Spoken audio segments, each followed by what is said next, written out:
La rédemption de Nordal-Lelandais, maître Boulou n'y croit pas. Lui défend les parents d'Arthur Noyer, un jeune militaire porté disparu à Chambéry avant que son crâne ne soit retrouvé. Une affaire dans laquelle Nordal-Lelandais a été mis en examen pour assassinat. Si c'est vraiment de la rédemption, moi j'attends quelques jours pour que sur Chambéry, il procède de la même manière, qu'il demande au juge d'instruction à être entendu pour dire ce qu'il sait réellement sur la disparition d'Arthur Noyer. S'il est vraiment sincère, qu'il le fasse. C'est un appel que je lui lance au nom de la famille Noyer, parce qu'elle est en pleine souffrance, cette famille. Et hier, elle a souffert encore davantage.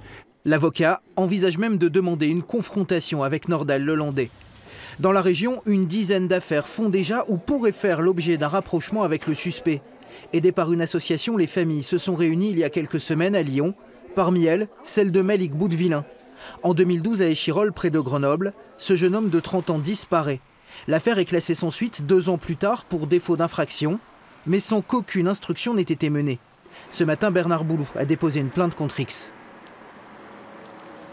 Aujourd'hui, ce qu'on veut, c'est que au moins un service d'instruction de Grenoble reprenne l'affaire en main. On veut forcer le hasard.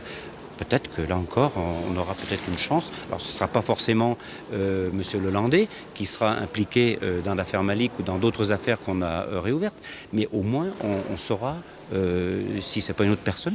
Forcer le hasard pour explorer toutes les pistes, telle est désormais la mission de l'avocat au service des familles de disparus. Peut-être un passage ou deux sur Échirolles. Voilà. Après, est-ce qu'il y a d'autres indices, par exemple, sur...